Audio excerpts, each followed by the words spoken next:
We got T with V, episode 13. Wow. Yay. 13 is a lucky number in Really? the Italian culture. 13? Yeah, like most people think 13's unlucky because like Friday the 13th or something. No, that's my favorite number. Oh, really? It's a very, very important lucky number in the Italian culture. If you see all my email addresses, it has 13 in it. Oh my gosh. Yeah. That's crazy. Well, this is not chance then. It's fate. Is it hot? Is it cold? What degree? Spill the tea. Welcoming our lucky 13, Miss Wendy Hwang. She is redefining power in real estate. Today's guest is a true force in real estate, valuation visionary who's appraised more than $75 billion in assets and built a career defined by precision, resilience, and unapologetic authenticity. She's an executive vice president at Newmark, the founder of WH Solutions, and a leader proving that power in this industry is earned through expertise, presence, not gender.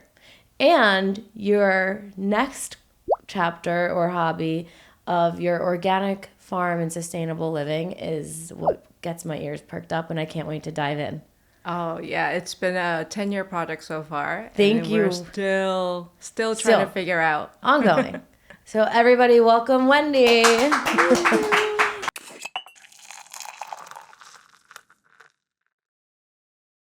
Thank you so much for being here. Thank you. Thank you for having me. This is so exciting. I always like to, do my research or just I listen to other podcasts to get inspired, and I was thinking about our journey of when I met you, like all weekend leading up to today, and I have something really funny to share starting off the podcast. So when you were in a few weeks ago and your beautiful daughters were here, they're gorgeous. Thank you. You said so, because we're introducing you to the team and Adrina and Michael and all that and Evan. And I said, you were my first like big girl job interview. That was a long time ago. Over 10 years ago. Yeah, that was a long time ago. It could be 15 years ago. So Attilio. Yes. Attilio introduced, she's like, she's just out, she's figuring things out. Yep. So why don't you talk to her as this person who's already been in real estate? And I was like, of course. I don't even think I had my license yet. I didn't even know what you majored in. Yeah. Marketing and business, but But I knew Attilio. Yes. So in my head, I don't think I was fully over, in high school, like my dream was to maybe go into the fashion world or industry. And then when I was in college, I studied marketing and business ethics and law. And then I took the LSATs and I was going to fully go to law school. Like I applied and everything. I decided the summer before I wasn't going. Wow. Like the summer of. And I worked for real estate attorneys, like my whole internships and 4 years of college. And so then I got in my head, like I probably was going into real estate, but I hadn't fully accepted yet that I was giving up like the artistic world yet, or fashion. And so when I met you, I didn't even have my license. And I walked into your office, and I have a very vivid memory. Like my memories like take me back to like what I was wearing, what I was doing, everything. And so when you were in here a few weeks ago, you had said to the team like, oh my gosh, you came to interview with me and you didn't want to work with me. And I was like I tried to remember. So all weekend I've been like putting myself back in that place. And I remember it wasn't that I didn't want to work with you. I fully was like intimidated by the moment. Really? Like not even you as a person, not that you're not intimidating, but like your presence, your success, like you are at a big company. It was like, okay, I was like, I need to go like do grunt work first. Like not that you were going to put me on, it just felt so big girl in my head. And I like underestimated myself in that moment. Yeah, I totally didn't think that. Yeah. I was like, she doesn't want to work with me. No, like going back, had I known what I know now, I would have taken it in a second, being like, how could I miss this opportunity because I'm being scared? No, you're where you're supposed to be. Yeah. So, and now here we are.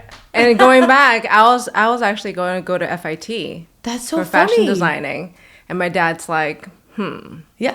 You're going to starve. Either you're going to be like number one or you will starve. Maybe you should do something else, and you could always go back. Yeah. So I was like, okay. So like we were chatting before about how we love interior design. I think that's how I get my creative 100%. like itches going, and I think that's more of the creative side I was looking for than actual fashion, because I feel like interior design is the fashion of real estate. Like it's the home, it's how you dress it, and that's where I get my itch. But the same conversation, my dad's like, you can do it, Yeah.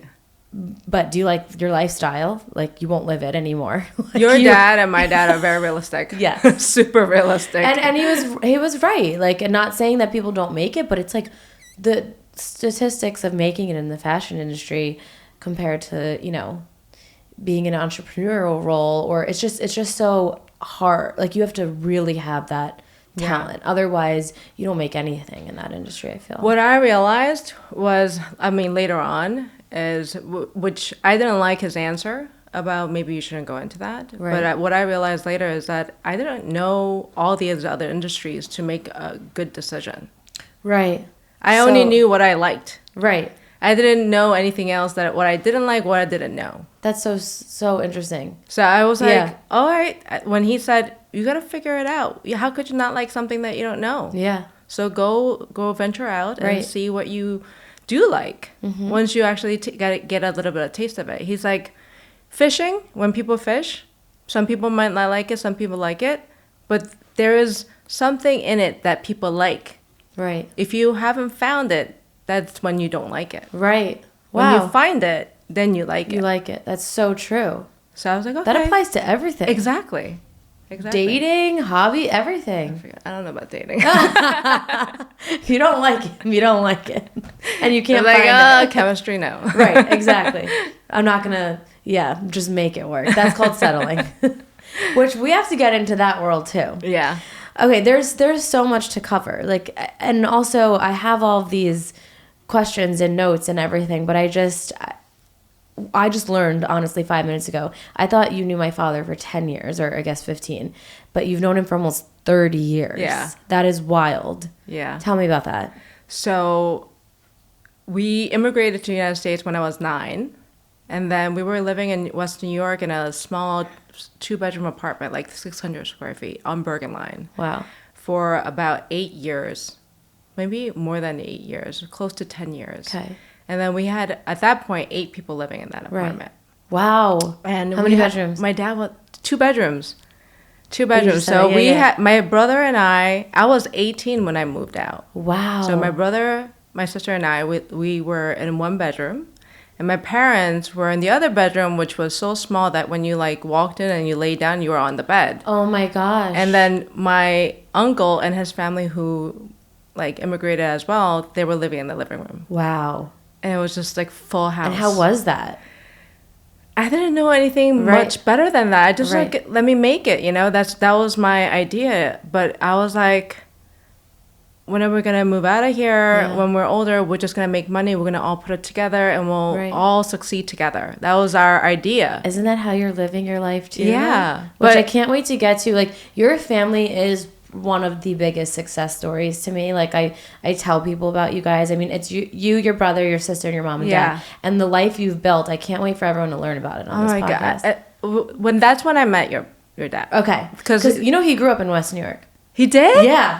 I only met him in Richfield. I think it and was... then we followed him to Old Yeah, they were there only like 8-10 years in the beginning. Like when his family came over from Italy, and then they started there, and he was born in that area, and then they moved to Richfield, and then Old Japan. Well, I thought we hit the jackpot when we moved to West New York. Okay, yeah. Because yeah. when we were in Korea, Yeah. we didn't have running water. Insane. We didn't have a bathroom. And what part of Korea? It was just like an hour and a half away from the main capital. Okay. But we lived in the mountain Wow. where my dad actually built the house. It was originally a hay house with clay walls. Oh my and gosh. then we rebuilt it when the government was able to loan us like cinder blocks. Wow. And then we rebuilt the house, but we had like the pumping water. And then we would go once a week to a bathhouse to go take a bath. Oh my gosh. But we didn't have like no running water. no running water. We barely used electricity. We tried not to use as much Right. electricity as possible. How did you cook We had a gas line that we would Okay. turn on, and we also had coal. Okay. And then but like, what did you do for water to cook? I guess what we you brought we up would that pump week. the Okay. water, and then we would boil the water. Wow. And then for bathroom, outhouse. Bathroom, we would have to go once a week to the bathhouse Right. in the city. Oh my gosh. We have to go like 30 minutes into the city, take a But bus. like daily bathroom? No, this once a week, kind of like King Spa kind of No, stuff. no. I mean, but like going to the like pee Pee. Yeah. We had to go to the outhouse. Outhouse, okay, But yeah, we yeah. had a dug up hole, and then once a month, like the right. people would come and clean it. Yeah. And then a bathhouse, yeah, like King Spa or Yeah, And exactly. would you get the scrub and everything, or you just go do my it yourself? my mom scrubbed all of us. Wow, that's incredible. That was our so week much out. of your like how like you've built your life stems from that. Yeah. And do you have vivid memories of living there? 100%. I was 9, so I was already in 4th grade. What's your biggest one? I knew we were poor. Yeah. We were dead poor. Wow. And I knew that we shouldn't ask for money. Right. So even if we wanted candy, we wouldn't ask. So what would you do? We actually went into the mountain to get like wild cherries or Wow. like wild berries, or each season we had different events. Wow. Yeah. During the winter was the icicles. Oh my During the gosh. fall we would go out, catch dragonflies and get chestnuts from the Wow. mountain. Yeah. During the summer we would go to the fall and swim in the creek. Oh my gosh. During yeah. the spring I would go foraging with my mom. And that's how you guys are doing what you're doing now. We had a cattle farm where my dad was a cattle broker in Korea. Oh my gosh. So that is incredible and explains so much. Even your work ethic, the three of you, you're all such success stories. And then the foraging part and the survival mode is like what created this beautiful organic farm, which we'll get to in Pennsylvania. But before we move on from early childhood days, I have to bring up a really funny story. So it was like probably when I was in college, I'm guessing. My dad comes, he would tell us about his clients or stuff here and there. I don't remember exactly the timeline, so you'll be able to help me. But my dad comes home one day and he tells this story to me, my mom and our family, my brother, whatever, about one of his Korean clients that called him up and told him to bring a pair of work boots, I think, and that the next day he was going to meet him and take him out for a walk in the woods. And my dad's like, I don't know what the fuck is going to happen, but I do know this guy like means business. Like he could kill people. And I don't know what's going to happen to me. And in walks the Hwang family, but that is your dad. If you want to finish the story, I'm sure you know it. Yeah, I mean, my dad, so we lived in that West New York house. Yeah. Apartment, in the second floor apartment above like restaurant for that long years. And we didn't know we had a house. Wow. That my dad already bought. He's like, if you can't take care of a rental apartment, you can't take care of your own house. Oh my gosh. So we lived there for a long time, What? not knowing we had a house.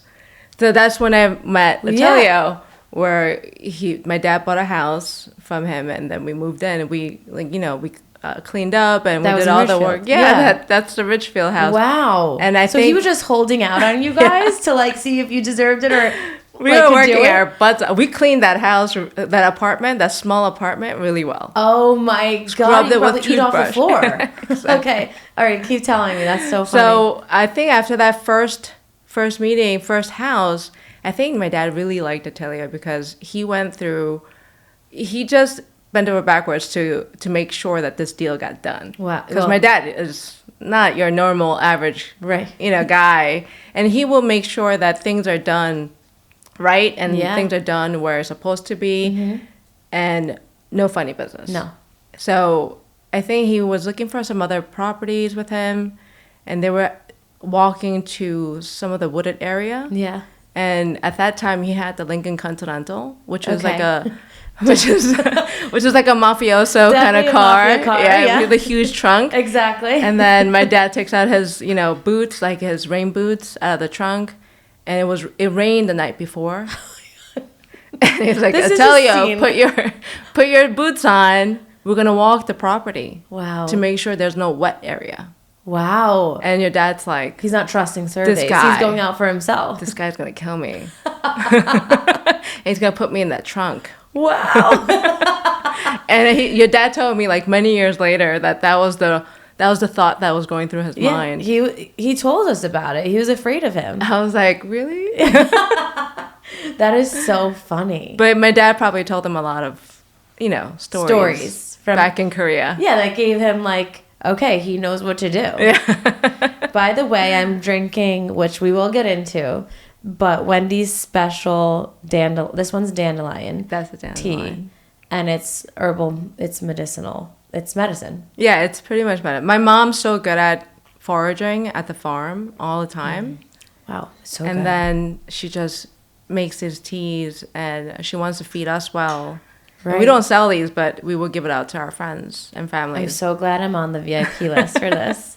Okay, so I totally went off, but my dad and I have sold so many, I guess, since then. My dad has been and also we value loyal clients, loyal people in our lives so much. So the fact that your whole family has been clients of my dad and selling and buying homes together for so long means so much. Like, you're very important people to us. Thank you. He's good. Yeah, he's pretty good. He's pretty right? good. He's right. What stands out to you from the early transactions other than, walking in the woods and I don't remember doing too much. My dad would always take me to every single deal. And even still now, like when we have a deal. but like before you were in the industry and everything? Yeah, we still go.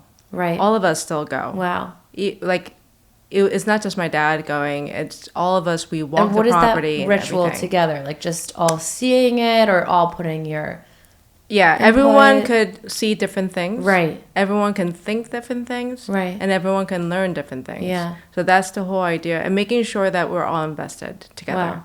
And every transaction Every transaction. but is every family member in every deal together? Not all the time. Okay, got it. Yeah. How do you separate or define those? Like who's It's like my dad would suggest, like, I think this woman would be good for you. So that person will buy that. got it. So he's just gifted to know all this. He is so gifted. He just has a really sixth sense. Oh, well, I think he has a methodology of his own. Yeah. That not everyone can understand. That's but- something you can't teach, learn. No. You just like have it. But he's never the person who has to have it. Right. He doesn't have to have it. He can have it. Right. That's the mentality he goes into it. That's so smart. And he's always very financially savvy, and he never overpays. And when he thinks he overpays, that means it's his loss. right. That means he lost money. yeah. Even though he didn't pay for it, it's Right. like he lost money. Right. So that's his mentality. Well, I want to ask exactly on what you're saying. So, like, your family is known for being smart and strategic investors. What do you remember about watching your dad, like, make those decisions to navigate the market? He, when I bought my house in West Nyack, I think it was on the market for like $470, and he goes, put it in for $412, $275. I was like, what's up with the numbers at the end? yeah. Yeah. He's like, just do it, and they accepted it. Wow. And it was like so much below. I don't think they'll accept it, Daddy. It was like so much below Right. the asking price. But he gets it done. That's just the way he works. Like, what was it about that number? He already does so much ahead Right. that if you put that number out, the other people are gonna do the thinking. Wow. They're gonna do all the thinking To figure out why. Yeah, why I did that, Right. and let them figure it out. They're like, oh, maybe there's something wrong with the house. Right. Or maybe it's the mental game. And but he not only came that. up with that very specific number. Yeah, I think it was not even like a 2.5. I think it was a 1.7. So do you know how to do that now? Like, do you know how to pick that number? We're not as good as he is, and he doesn't even speak English that well. Wow. But he gets the deal done better than all of us. So I feel about my dad. I mean, Right? It's like, yeah. my dad has broken English. Some Yeah. people, like, I have a hard time sometimes understanding what he's saying Really? in English. Do you speak in Korean to him still? Yeah, it's honor. Predominantly? Yeah, Yeah. it's respect to Respect.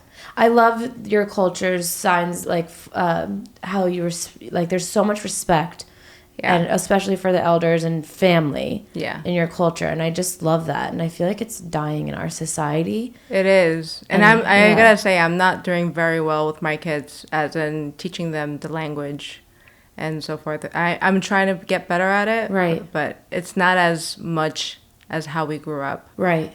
Yeah. How do you think you can do that? Because even so, English was my dad's second language. Mm-hmm. And I remember they didn't want to speak Italian, he always said, because people would make fun of them or think they were immigrants and they were actually looked down upon. Mm-hmm. So they tried to use less Italian as possible. So then when it came to us, they didn't even teach it to us. My grandparents spoke it to us, and I know words and phrases and sentences from them. Mm-hmm. But it's something now, both my parents and I wish that they had instilled that in me and my brother, to just know a second language, just so, inherently. I give it to my dad for doing that, but he set the rule in the house. Yeah. No one speaks English in the house. Wow, I love that. Even though we came to the United States with no English background. Right. And it was so tough to How is actually that? get into... West New York is not a very high Asian community back then. No. And it was very difficult for us to communicate with anybody. Yeah. And you get picked on at Yeah. being the odd one in the Of school. course. But he was like, no, you don't speak English in the house. Wow. And we were never allowed to speak English. So in the he's house. very strong-willed in his values. Yeah. And I feel like you are carrying that with your... Yeah. your And I kids. think he actually sees many steps ahead. Right.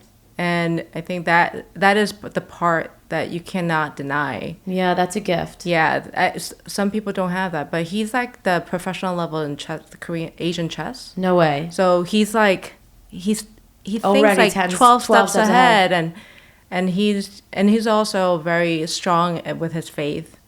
He has such well-grounded, it's just if you meet him, you can never forget him. Right. That's the type of person he is. And so is my mom. Yeah. And she's such a good backbone to him. Yeah. And I do want to get into religion later in the conversation.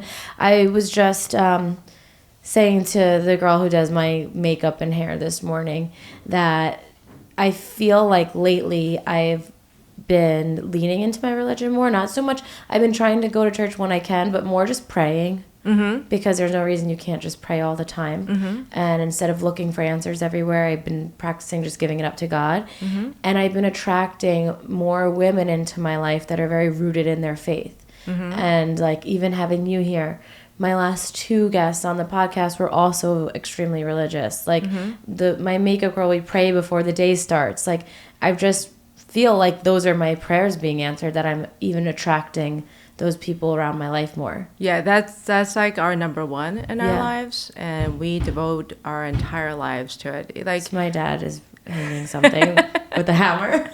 and that came from our parents too. Yeah. Our parents are very I guess deeply rooted into it, and I don't know if I could call it religion, but they practice faith. Right.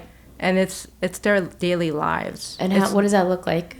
Everything is based on it. So if someone is, let's say, wants to be successful, they'll kind of plan out their lives to be successful. Tell me about that. Yeah. Because they'll graph their I'm going to go to this school, do this to make money, and do this that's successful, right? They plan their lives to reach that goal. Mm-hmm. But if your goal is your faith, right, everything else revolves around that, right. And you plan for that, not right. for other things. Other things just come with it, right, while you're going there. But that's where we put most of our efforts, most of our time, and if we were to even make plans, that comes first. Like what on a very significant level, an explanation. Let's say I have Bible study. Right. I have Bible study Monday, Tuesday, and Saturdays. Okay. I don't ever plan anything around that. And got it. And nothing wavers that. And if anyone needs to talk to me regarding faith or anything, right, I'll put that priority. Wow, I love that. I'll drop everything because that's what we live for. Right. And even with my kids, whatever I instilled in them, my base is always about faith. Right. And making sure that they learn that more than academics, more than anything else, more than like play dates. Those things are secondary Right. to this, and they have to know that too. That's beautiful. So Where do you Bible study? we do a lot online after COVID. Oh, wow. We do a lot of Zoom. We have our English, and my sister now has a podcast called Ask Life. What? This is our 4th season. Oh my gosh. So we do, it's not a Bible study, but it's more like how to practice faith in a practical sense. I would love to do that. Yeah. Yeah, I would love So to. we mentor a lot of people. Is there anything I can come to? Yeah, you could actually listen to it. It's on Spotify. Oh my It's god, called I would Ask love. Life. Okay, I'm doing that. All Yeah. right, Regina, write that down. I would love that. Yeah, so yeah. I guest in it sometimes. Other people guest in it, but we have 2 people. My sister and this are kind of. He's pretty much like our brother, Ron, who Wendy and leads her it, co-host. and then they do the whole thing. And so you could just listen to it, and that's part of like Bible study in a sense. That's one. No, that's just aside from the Bible Okay, got study. it. And what they do is they have listeners always, sending in questions. Yeah, okay. And their problems, and they will go over those as well That's amazing. during the podcast. And we have listeners from all over the world, so it's like, Oh my gosh, I'm gonna tune in. yeah, tune in. And honestly, thinking about it, like how you were saying your mother and father instilled this in you, nothing wavered from it. Yeah. I mean, look at their life. God bless them, but they're still married. Mm-hmm. They have this beautiful family that keeps growing. Mm-hmm. Every one of their children have done well, and you're still together. Yeah, that's our glue, though. Right. Faith is our glue. Yeah. Yeah. that's how I am with my family. Like, I was joking the other day to my husband when we do buy and wherever we go. Yeah. Like, I feel like we're gonna have to take my brother. Like, we have to just be together all the time. Yeah, yeah, like, we're yeah. always together all the time. But it's good. We live in a 2-family now that actually my grandfather built in Richfield in the 80s. And we got renovated it 2.5 years ago. Oh, that's beautiful. And I'm in the one family, my brother's in the other. Yeah. And I'm like, we have to stay together. No, wherever that's we why go. we all moved together, Like a compound. too. You guys built a family compound. Even when we came to Old Japan, we all came together. Yeah, And that's why we bought in the same year, we bought the houses together. that's beautiful. And we're still together. Every weekend, we go to the farm. All of Together. us. Yeah. So we stay with each other on Saturdays and Sundays every week. So I'm learning family and success, and family and faith are 2 of the key pillars to success. Yeah. I mean, even if you don't have success, I think Right. that's a success on its own. Right? Oh yeah. Yeah. Look at people that are multimillionaires, billionaires, even that don't have those 2 Yeah. things, and they can achieve it. Yeah. Happiness lies in very simple things sometimes. It does. Probably the most simple. Yeah. But yeah. Okay, let's talk about. All right, we already actually talked about all of that, where you came from. So I was asking you, like, how does your culture and all of this obviously stems in how you're rooted. How does it show up in who you are today? I think we think differently. I think language has a lot of how you think. Right. Because, if you look at certain language, they said, I've heard a long time ago, in a certain parts of the world, they don't have a word called robber. Really? So if that's the case, Korean has a lot of words. Yeah. And that translates into how you think as well. Wow. We go specifically into so many details, so many ways of explaining and describing things. We go into nitty-gritty. There are so many words in Korean that don't translate to English. Really? So that means you could think that way, Right. because it worked out the other way, right? Yeah. If you thought that way, that's why you made that word. Right, to explain, yeah. But it's kind of like the other way now. And Exactly, nowadays, yeah. because that word exists, we think that way. That's so interesting. So if you have multiple different languages, I think you have a multifaceted, different components in your brain that that works, and that every time you go into a problem, your brain works certain ways. Yeah. I think that helps. And you're thinking, like, how you control your thoughts too, right? Yeah. Like perspective. Perspective. Which language gives you perspective? Having Yeah. The two that, And it's also about faith language too. Right. That also works with your brain too. Yes. I caught myself recently like being in such a negative thought pattern, and I was like stuck. And I'm like, well, Call me. I have to change. Seriously, I'm going to now. I'm like, I have to change this because I'm literally manifesting it into reality by what I keep thinking. And that's why I started praying a lot more. But You gotta call me. yeah, I'm gonna call you. I'm coming to your Bible study. I'll steer you to a different thinking. Yeah. My husband's good at that. He is good at being like the not the silver lining, but like helping just see Navigate the other things, side. yeah. We do that for each other. You know, like there's times where he's stuck, but I'm like when he presents it to me, I can't not see it half full, right? When he's seeing it half empty, and then when I'm empty, he's seeing it full. So it's a good balance. That's good. Yeah. There's not a lot of people who can do that because they sometimes what you feel kind of rubs up into the I other know. person. Yeah. But if they could stay on top of it, they could help you. Exactly. Yeah. Okay, before we move on from the roots, which I'm so intrigued in, like your entire upbringing, obviously faith and family are your compass. What does that grounding come from?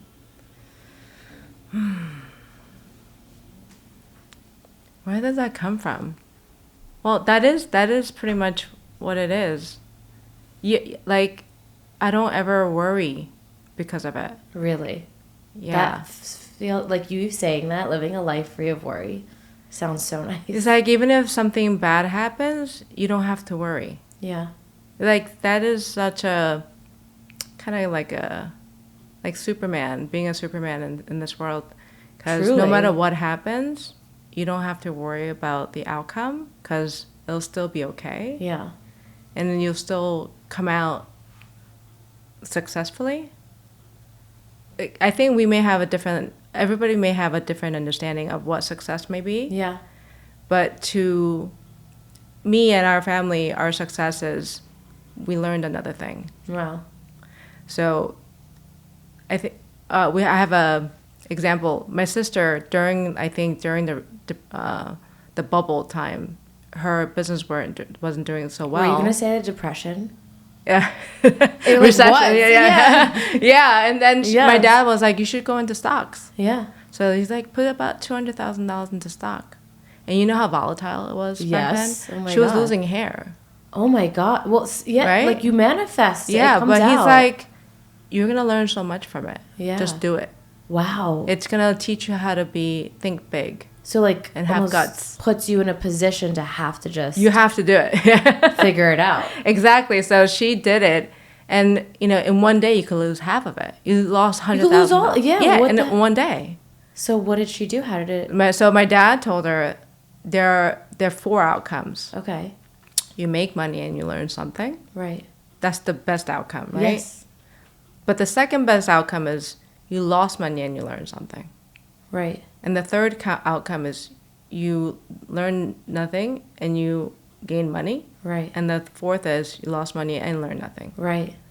But the primary thing is you learn something. Right. That's your number one rule. Yeah.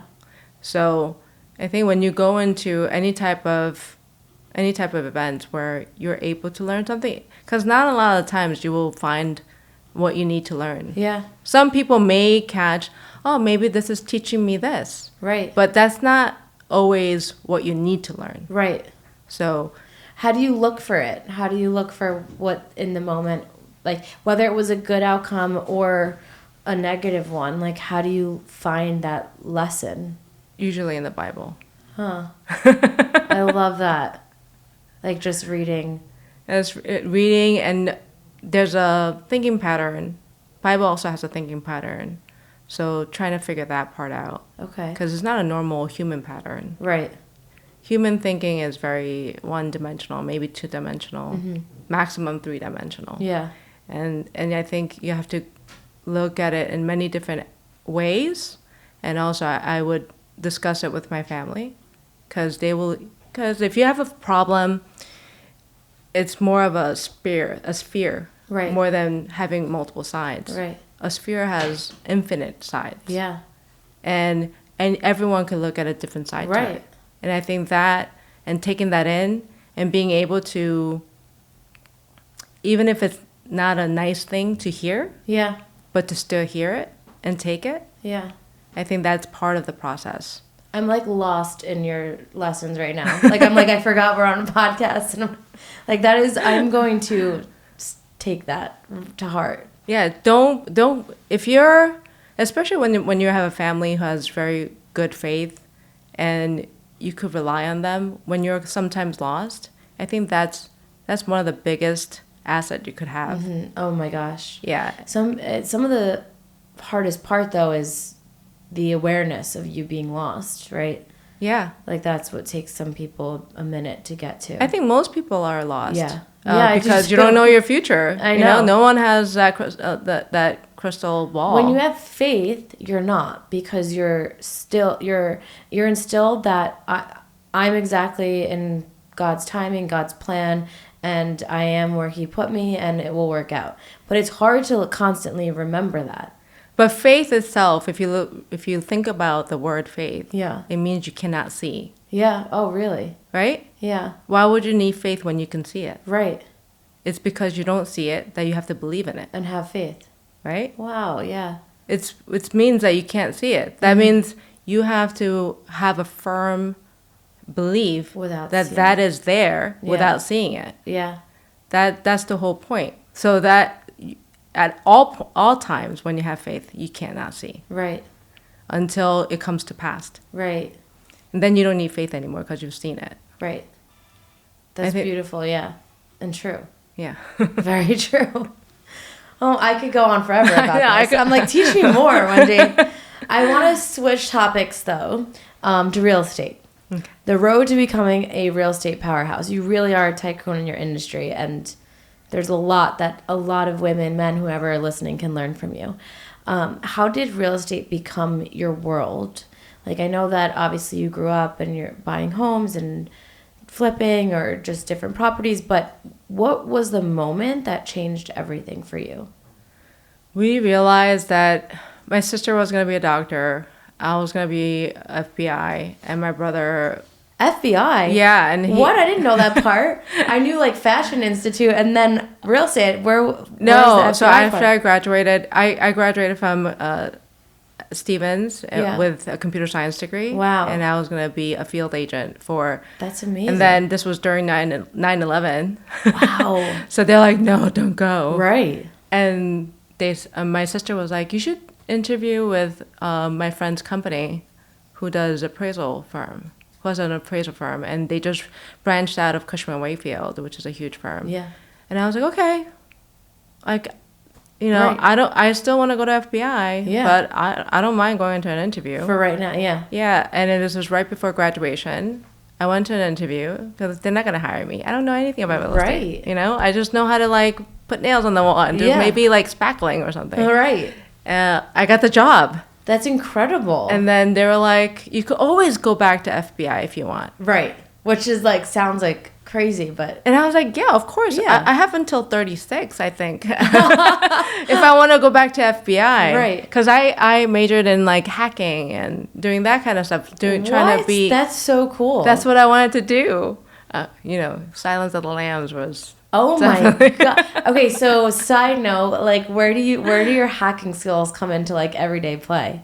Going into the server of my company. No. I mean, no one can pull anything over on you. No, so I mean, it's been a long time, right, since I graduated Yeah. college. So I'm very rusty, but I could, because of my computer skills, I could work faster Wow. than yeah. anybody else. Yeah. So that comes in Efficiency. handy. That comes in Incredible. handy. But that's how I got into real So estate. that's the moment that changed everything. And then, like my sister, she was in pre-med and she went into real estate. And when she graduated from Cornell, she just changed her major in junior year. We're like, our family is still starving. You gotta switch it up. right. So she switched and came back home and she started to work in a real estate firm. And then I was like, okay, I'll go into it for a little bit. And I went into it. And with my brother, we're like, don't go into anything else, just go into real estate. Right. Like he So just he had went it out straight for him. in. Yeah. Yeah. So that's how we all went in. And at one point, We all worked at Cushman & Wakefield. I think that's around when I met you. Yeah. At least your brother was there. My brother was in the New Jersey office for Okay. their investment sales Yes. office. So it was destined for all of you. Yeah, and then he joined, after graduating college, I think he joined the Kushner family to run their acquisitions. Really? So he That's was the so director of wild. acquisitions there. Oh my god, so they, like, before Instagram anything was, like, popular or a thing, I wanted to, like, Ivanka Trump was, like, Yeah. my idol, but for being a woman in real estate. Yeah. And I was like, I want to be a female developer, just like I idolized her. I remember I used to write her emails. Oh, really? Yeah, like, and at the time I was living in what they call Hudson Square, Yeah. right? So right above Soho and whatever. And they were doing, which is now the Dominic, but it Yeah. used to be Trump down there. And she had just redesigned that. She was on that project, redoing that whole hotel and skyline. Isn't it so And beautiful? She just started getting married to, or just met Jared. Yeah. And I remember just being so in awe of their, like, skills in their life. And I remember even people just thinking that because they were born into the families they were, that it was, like, handed to them on silver platter. No. But they're so wildly talented and successful and smart. Like, you can't just be handed that silver platter, like, and you could fucking fail and just No, drop it all. 100%. You can't, if you're handed that and you take it to the next level, it's because you're really good at what you do. You're kind of groomed into that kind of Yeah, family. yeah. You know, it's like to raise a king. Yeah. It's like raising a kid. If Yeah. you want your child to be a king, Yeah. you have to raise them properly and give them the proper skills. Like, not everyone can just be handed that and do that. No. You know, there are plenty of families It's that not a have mistake. Yeah, exactly. Okay, so then your brother worked for Kushner for a Kushner, bit. and then my sister worked for Cushman & Wakefield. That was her first job out of college, Amazing. and she stayed there. I think she was there for like 16 years. Wow. And I first started with a residential appraisal firm for 2.5 years, and then during a lunch with Cushman & Wakefield and my firm at the time, Cushman & Wakefield approached, and then I got scouted over, and I worked for Cushman for about 9 years. And then I went to a private firm for about 5 years. And then Newmark was like, can you run our multifamily? Wow. So I was like, okay, I'll run your multifamily. So I during that transition, I opened up my own firm too. That's incredible. Yeah. And that's called? WH Solutions. Yeah. So I opened that up because the skills that I learned from that private firm for about 5 years was construction and also doing consulting work. Wow. So I decided to take that and do a governmental. So I'm MWBE certified, WBE certified, DBE certified, Amazing. doing all kinds of certifications. And then I opened up that shop, and then I went to Newmark, and I approached our global head of our department, who hired me at Cushman. Wow. Oh my, so they were at Newmark. Yeah, so they transitioned Wow, over, that's and incredible. I met with him. It's like, look, I'm pitching you my firm. Yeah. Why don't we work together Yeah. with my firm and your firm, and we could get all the governmental work. That's amazing. And then he goes, how about you keep your firm and join Newmark? Wow. I was like, You're like ideal. oh, yeah. So I decided to join the firm at the time. Oh And they my were gosh. just starting off their department. And how long you were there? 9 years? you said? I'm there now 8 years. 8 years. Yeah. So you appraised more than 75 billion in assets. I did almost 25 years of appraisal. So yeah. Oh my gosh. So we do commercial assets. So it's not Right. a single. They're big. Yeah. Yeah, they're big. deals. If I do any type of condos, Yeah. it would have to be high net worth. Right. Like Abu Dhabi net worth. I like that kind of net worth. What does carrying that level of responsibility teach you about leadership? Oh my God, it's so much responsibility. You miss a zero, you're done done. for. Yeah. And it's also your license. You have license. You use Yeah. your license on this day. And you have other people who are Reputation. also. Yeah. Reputation. Yeah. Because about appraisals, we do have regulations, but it's all about our reputation. Right. You know, how the public could trust us. I get That's it, our yeah. number one priority. Yeah.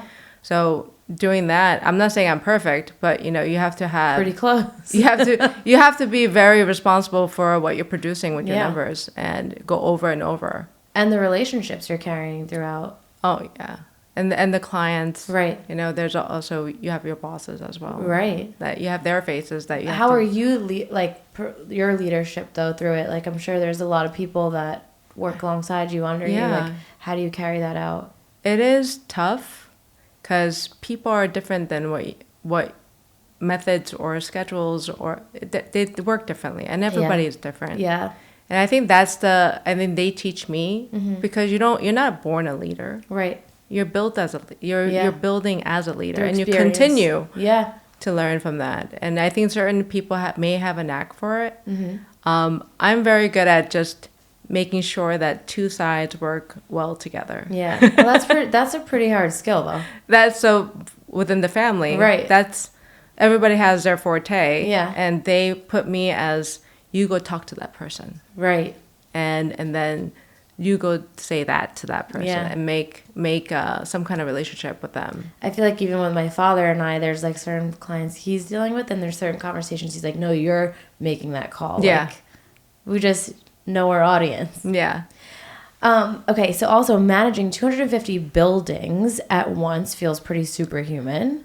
What was the biggest lesson, speaking of lessons, from that chapter? From that, I think, so I was the only female, non-Jewish, non-family at that firm. Wow. And it was such a huge firm that they owned that many properties on their own. Yeah. And yet they didn't run as a corporate. It was family run. Isn't that crazy? And that means you wear multiple hats when that happens. And that kind of like, you get thrown into so many different things, and you gotta float in all of them. Right. And make sure, not just float, but make it better. Yeah. Because they're growing, and they hired you to make it more corporate. Exactly. So you have these huge burden on your shoulder to make things better, improve, and make sure you leave it, spotless for the next person. And I think that skill wasn't something that I had, but I acquired during that. So that was what your biggest lesson takeaway was? Yeah, I formed my WH solutions around that. Wow, really? Yeah. It gave you all the basis. Yeah, the contacts, how to talk to, how to be on construction site with all predominantly men. Yeah. And then, those are things you can't learn in school. You can't learn in a book. You just can learn in the field. Yeah, but talk to them like them. Yeah. Also for me, like trial and error. Like there were so many 100%. times I messed up, and that's how I learned how to do it better. Like, fuck. Yes. But that's how you learn. Yeah. Yeah, you have to learn how to talk. And before that, I didn't curse. I think Right. during that, I started to learn how to curse, and it was actually out of necessity. Yeah, you're like, okay, you hear me now. I get it. What do people get wrong about valuation or asset management? I don't think they get it wrong. I think they just don't know what it is. So explain to somebody watching who has no idea what it is. What is I it? think when they look at appraisal, they're like, oh, that person could look at a building and say, oh, that's that much dollar. It's worth that, yeah. Yeah, but that's not it. We have a lot of methodology. Right. We have a lot of rules to follow. We have to maintain certain level of data and facts, and we have to combine all of that and then solve this problem of how much this building is worth. Right. And many of the times when in commercial appraisal, it's not about like one building. It's more about income producing. Yeah. And there's so many different components to it. Got it. And we have our methodology that we have to use to fact check everything. Is there something that's like Wendy's secret sauce that like through the years of doing it that you just know I do, like, but was then just I have for to me? kill you. No. You'd have to tell me to bring my construction boots to the forest. I'll tell you after this podcast. Okay, I'm going to ask you. So leading to the next topic, women in power, like you've learned all that through experience and the confidence in a male-dominated field. Like we've both built careers in real estate. How has it been navigating the male-dominated industry at such a high level? Because that's so admirable. I think when you're first starting, you get the bad taste of a lot of things. Yeah. And you don't realize that you're a female until you go in the room and you realize they treat you like a female. That's so interesting. But I didn't realize I was a female until I went into that room. Yeah. And then you kind of learn later on that you forget about it. As you kind of get better into your skills and hone into everything, you're like, I don't think about any of those anymore. Right. I don't think that I'm Asian. Right. I don't think that I'm a female. I'm just going there to do my thing. And you do your thing and I do my thing. Did you feel like you were often put in positions where you were up against proving yourself because of those things? Like culture and that you're a female, like all of that? I think I didn't feel it as much than other times when so I was the president of the Korean real estate of professionals on the East Coast Association, and we were part of the founding members. And when I first went into it, everybody was telling me that there was racism going on with the Asian real estate people, and I was like, I didn't know. I'm like, maybe you're thinking about it, but I can't speak for them. Right. But I always thought, I never thought about it.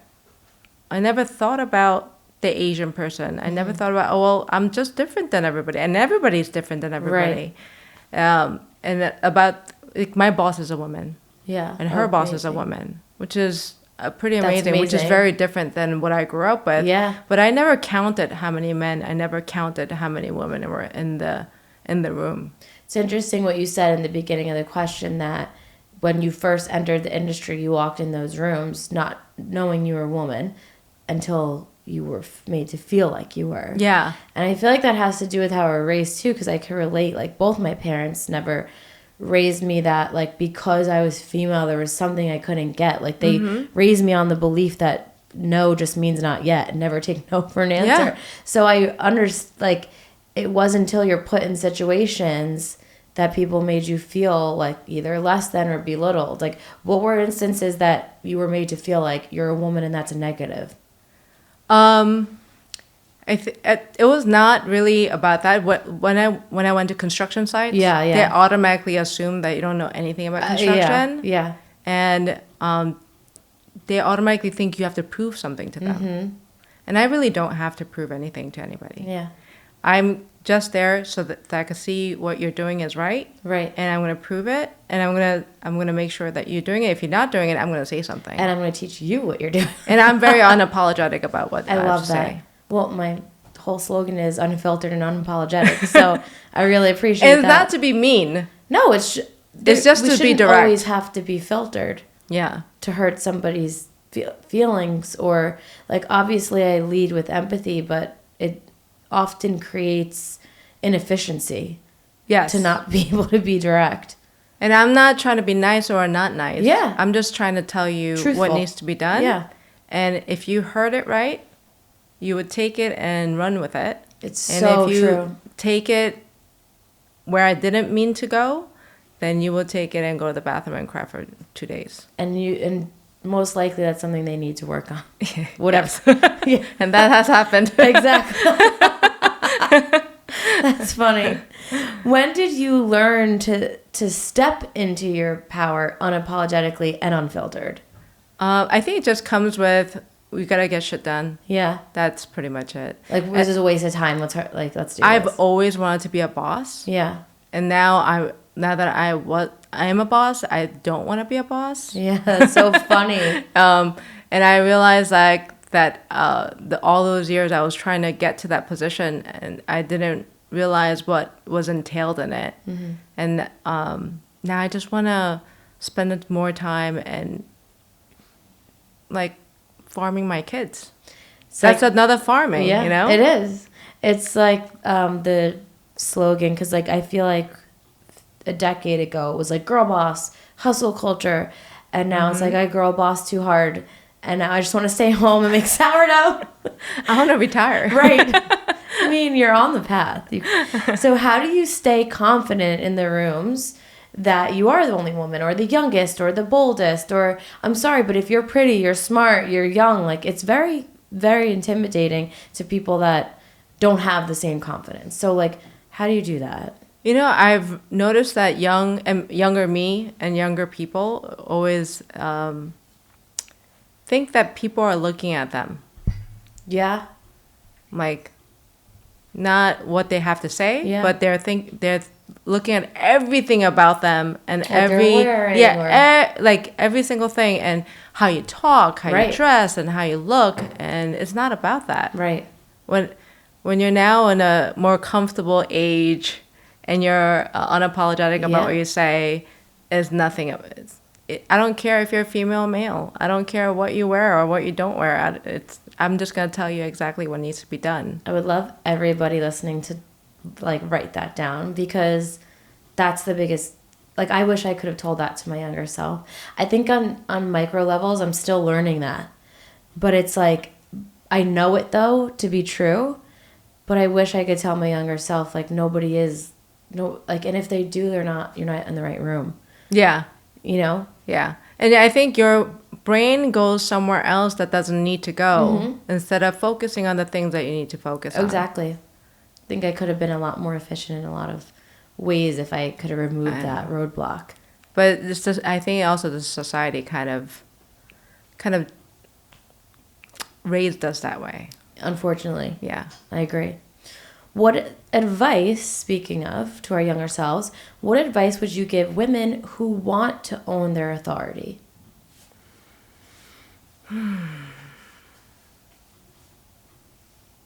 Know what you're doing. Know where you're going and know what you're doing. A lot of people don't know. That's where the lack of confidence comes from. If they don't know, how can they figure it out? Try anything, and don't be afraid of trying things. Your family proved that. Yeah, and also have a good head on your shoulder. Yeah. Don't go because you feel like it. Yeah, I hear that a lot with younger people. It's like, I feel like I'm going to be more comfortable with that kind of position. Yeah. It's not about comfort. No. Yeah, it's not about... Mostly about being uncomfortable. Yeah, and being okay with being uncomfortable. Yeah. I think that, and I was told at one point that people would focus on what they like and try to do more of what they like. Yeah. Like kids. Oh, that my kid likes piano. Right. So I'm going to give him more piano lessons. I'm like, why would you give them more of something that they already like? Right. They're going to do it on their own. Do something else. Yeah. Teach them things that they don't like. Right. So that they could be more well-rounded. Exactly. So my kids, they don't like taekwondo. But you make them do it. I make them do it because I know that's part of parenting, knowing what they lack. My parents had me in everything.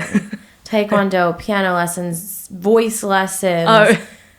Every sport, even like, and I'm not athletic, so like those sports to me, like I actually like think that's where anxiety stemmed from. Like I couldn't do it. Oh, and no. They're like, no, you committed, you have to see it through to the end of the season, which gave me a lot of like grit and my drive. But like I just don't have an athletic one. Like I'm not like a soccer or softball sports. Like skiing was my thing that I could do. But that's fun. Yeah.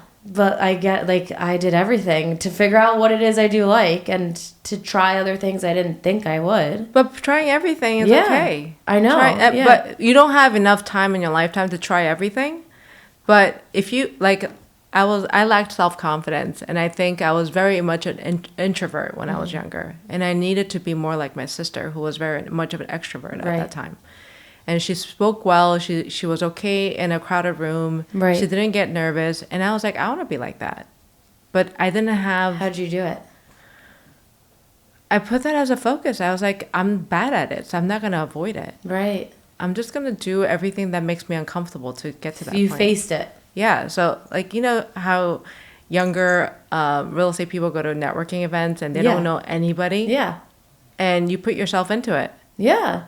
Being super uncomfortable. I loved it. Like secretly gave me like a rush. Like putting myself in situations. And I put like myself that. there. Yeah, me too. I get it. And I put myself into like doing seminars, like going to a panel. Right. Uncomfortable, but you know what? And then until it's not.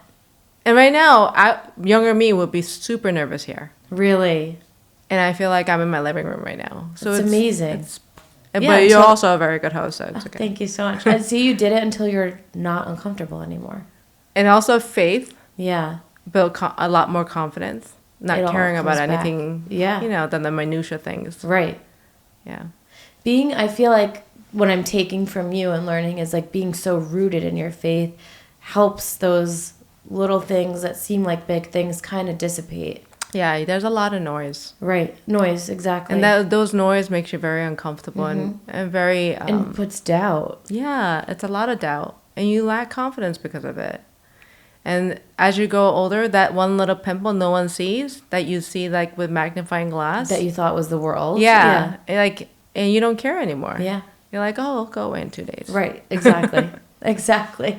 Like we just had a convention recently in Orlando, yeah, Universal, and I got a sty on my eye that was like probably like my eye looked like blown up.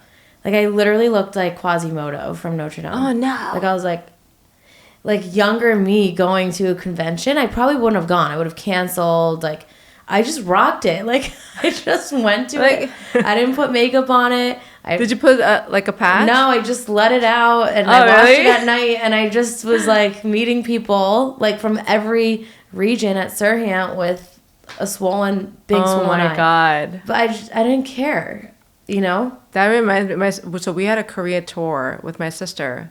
So I had to go to Korea to buy farming supplies, and I also went to do a tour for my company. So cool. And my sister went for her tour for her business. And the first day we went, she got a procedure on her face, like Korean beauty. I want to do Korean one of those beauty. trips, yeah. And then this guy must put something in her eye to protect her eye, and it scratched her eye.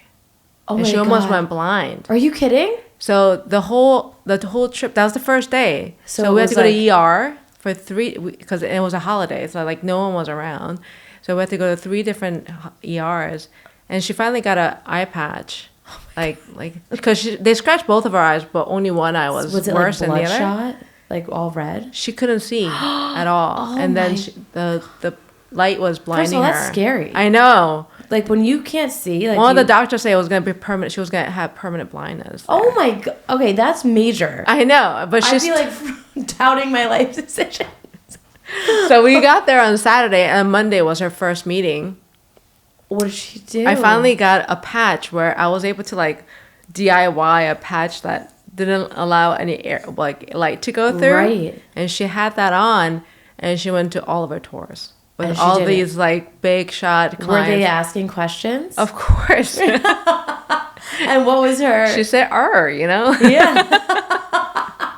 That's what you have to do. Yeah, you go with Lean it. into it. Go with it. And also, you can't take yourself too seriously. No, I think that's major. That's yeah. And you have to be able to like crack up and yeah, let like other these people. are real like things that happen. I mean, mine was a sty. She almost lost her eye. It's completely different, but like it's life. Like Yeah, and then she covered it and it was a home DIY like an eye patch, you know. Oh my God. And she went, but she Okay, rocked that, it. That takes fucking balls and grit and She confidence. rocked it. Yeah. And Go, Asian Wendy. culture is a little bit different, Yeah. right? You know, and they're like, and they Yeah. you're like they don't know what to do because Right. they're uncomfortable what to Right. say. Should I ask or should I? Right. And she would just say, I did this to my eye, you know. Right. And Like, she do makes I a ignore crack it? up a joke about it so everyone's comfortable. feels- yeah.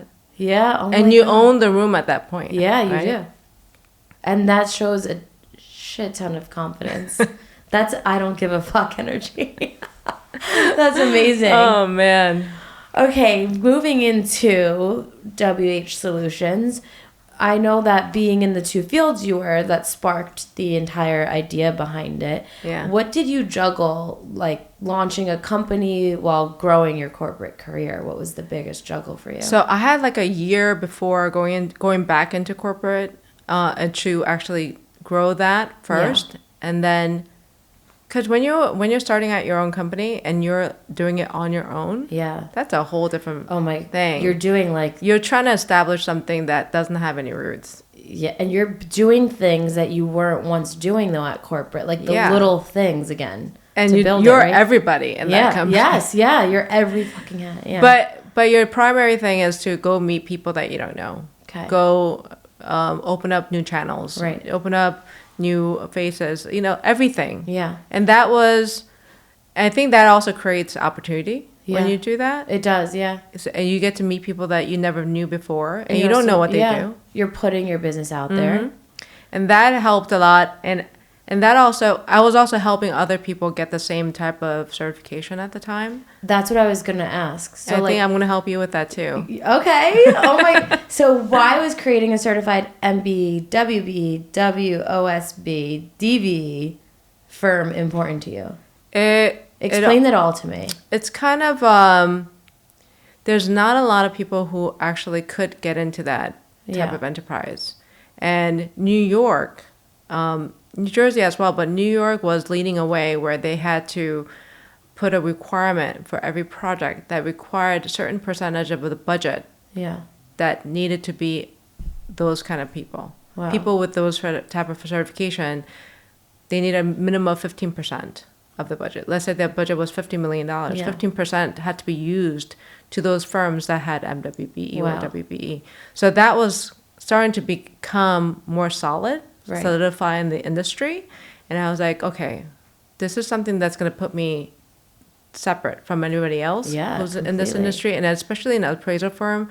At that time, there was no appraisal firm That had- yeah. that kind of certification. That's so I was genius. like, all right, let's go into it. This is a hole in the market. Yeah, and I was like, what if the Department of Finance of New York City, they had their counsel who needed to do the tax appeal, Right. and they need an appraisal, and they need someone with a certification, I'm here. Right. So one of the first things that I got was that call from the law office, the Department Okay. of Law. And they were seeing if you had the certification. Yeah, if I had the certification. At that time, I had the opportunity with Newmark Right. at the same time, so I Right. couldn't go back to it. But I think if everything fails, Yeah. I'm okay. If all else fails. And I always said, because we had a nail salon for the longest Yeah. time, we just sold our nail salon. Where? And we had it in North Bergen Oh for my gosh. 35 years. I didn't know that. That's so amazing. Yeah, we just sold it like 3 months ago. Oh my gosh. So cool. It was what put us through college. Wow. I worked there since I was 12 till like 28. You've done everything. You're like the gift that keeps on giving. I keep learning things about your life. That was purely out of lack of finance. Yeah. And then my mom, like I said, people are the hardest. Yeah. It was hard to keep people in the shop for a long Right. time. I mean, that's big turnover, I'm sure. Yeah, so I was like, okay, I guess I have to help you. Right, so stepping I in. think it was 6th grade when I started to work there. Wow. And what did you do? I started out doing manicures. Yeah. Then at the age of like 28, I was pretty much doing everything. Right. And then So you could give I was working at manicure. Cushman Wakefield and working there on the weekends. Stop it. Yeah. Oh my, from Cushman Wakefield to Like A nail every salon. weekend I would go and help out. you have work ethic that is pretty unmatched in this world. It was a kind of like You're like, I'm tired. guilty. Guilty conscience about like your parents working and you're staying home. Right. So we couldn't do that. So. No, you just pitch in. Yeah. What makes your approach different from traditional firms going back to WH Solutions? That's pretty much it because right now I think I have a lot more room to grow. Right. And every year I kind of lose the time to actually do that because I'm kind of doing so many other areas. things in the Yeah. other areas. And this is something that kind of is still kind of in slumber at this Right. point, but I could grow Right. it a lot more if I wanted to. But it's something that I could manage and kind of I'm doing my Newmark thing, I'm doing my farm thing, and that takes most of my time. Yeah. So WH Solution gets my time about 1/10 of my time right Wow. now. So it will scale. It's just at a slower pace. Yeah. Pace at the moment. Yeah. But most of the time I work with a lot of contracting companies. So I'm going to vendors. be getting these certifications. Yeah, you should get it. Okay, you'll I'll help help me? you with that, yeah. And what is it going to do for me?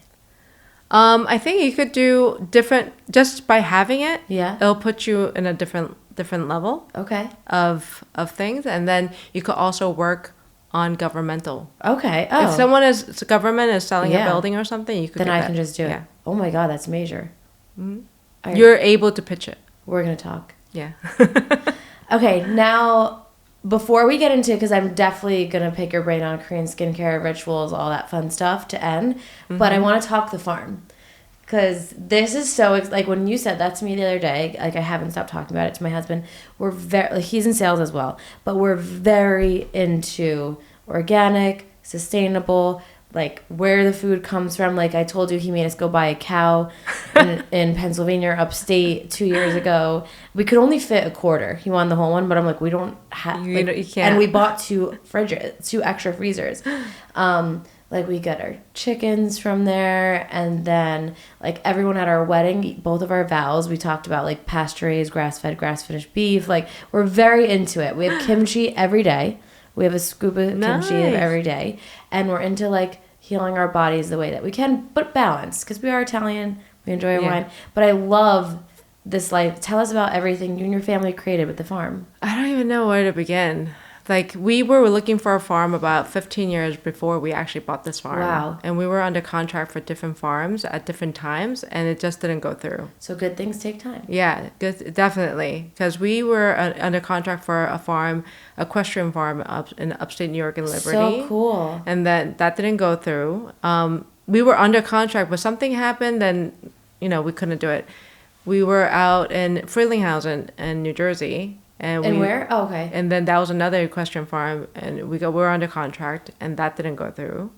And then my brother was like, "Oh, let's look at this one." And it was not even a farm; it was just a house and the lake. Okay. And we went, "Oh, like this is what we kind of need, like a weekend home where we Right. could do business. We could, invite our clients Right. and do some." And my dad was at the time was. We were like, he needs to get healthier, so he needs to be here. We were Right. testing the air, we were testing water, we were testing the Wow. soil. And we finally found this part, and they were like, oh, we found that they have a farm that's attached to this land. No and they were way. going to subdivide After you it. found the land. Yeah. Oh my gosh. They were like, we're going to subdivide it and give you this portion, and this part we're going to keep. I'm like, no, we want the farm. Oh So my we bought the God. farm with it. At that time, when we first bought it, it was about 350 acres Wow. with the Insane. farm and the house and the lake. Holy crap. And that was like, okay, we're going to start from here. And that was like literally from scratch. Oh my gosh. And they had a farmer that they were renting it out to. Wow. Just to maintain agriculture land. Okay, so speaking of farming, which I really can't wait to get into, and your farm, we had to have a quick intermission because Wendy brought me these beautiful gifts, okay? And when I got in, I saw one of them is dandelion, which I drink dandelion tea at night. But like if you're in the wellness world, getting this is like getting a Chanel bag. Like this is not only like so sustainable organic, but it was handpicked by her family, and it's not sold anywhere. It's like for family and friends. Like I like hit the jackpot. Yeah. So I made some tea, and I was sipping the dandelion the whole time we were speaking. And that's why I had to immediately go pee. Okay, can you tell me about? I'm glad these? it actually worked. It's working. I'm gonna keep We also drinking. make dandelion kimchi. Oh, that's smart. Yeah. Okay, so for people listening, tell me about each of these quickly. Like the mugwort. So mugwort is a very popular This is veggie. the mugwort. Mugwort is a very popular veggie in Korea. Okay. And it's good for it's most of these things are antioxidants, Detoxing. like detox Got and all it. that stuff. So mugwort, we use it. We even eat it as a vegetable on the side, Wow. even with like Korean barbecue. I love we Korean add barbecue. mugwort Yeah. as part of the wrap, Oh wow. and Like that's on the side. yeah, we make rice cakes with mugwort. Yum. Mugwort is such a huge part of it, and you taste that little bit of bitterness. And most of the good things that are good for you are a little bit bitter. Yeah. such as dandelion too. They're a little Dandelion, bit bitter. I'm an avid dandelion drinker. I swear this is the best I've ever tasted in my life. Awesome. Like it doesn't feel like that super bitter. It's almost like smooth, this one. Yeah, you're supposed to boil because a lot of these veggies or these weed, or I Yeah. call it medicinal veggies, Yeah. are very strong. It could be very potent if you eat it directly. So you're Yes. supposed to boil them and then dry them, and then that becomes a tea. Oh, but I like love it. Yeah. So the dandelion detoxing, I know that it's like good for your liver, all that. Now, Japanese knotweed. Tell us Yeah. about this. This looks fun. I can't wait to get into this. This is something very new, and you have to, because there's so many things that's good for it. Right. And not a lot of, it doesn't grow in a lot of areas. So, So that's that super special. is That's another like a thi- delicacy. Yeah, that's the root. Oh my gosh. That's the root of it.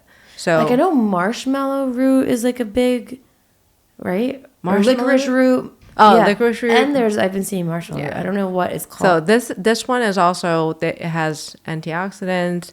It's good for you. I think it's also good for your immune system. Wow. We just drink all of these things.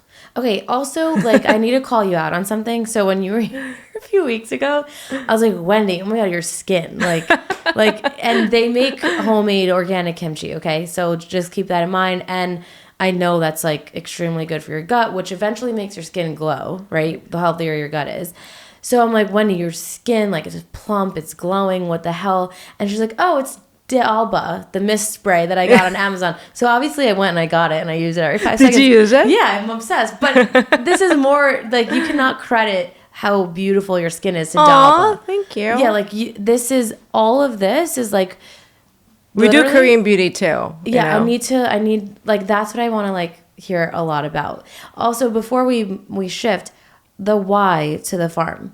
Was it just for family and community? Like you said, I mentioned getting your dad healthy. Yeah, so we had 3 checklists that we needed to do. It had to be something that's investment worthy, Okay. and then it had to be something that we could use it for our business, Okay, for our meaning like- real estate business, Like meaning entertaining clients? entertaining Okay. clients.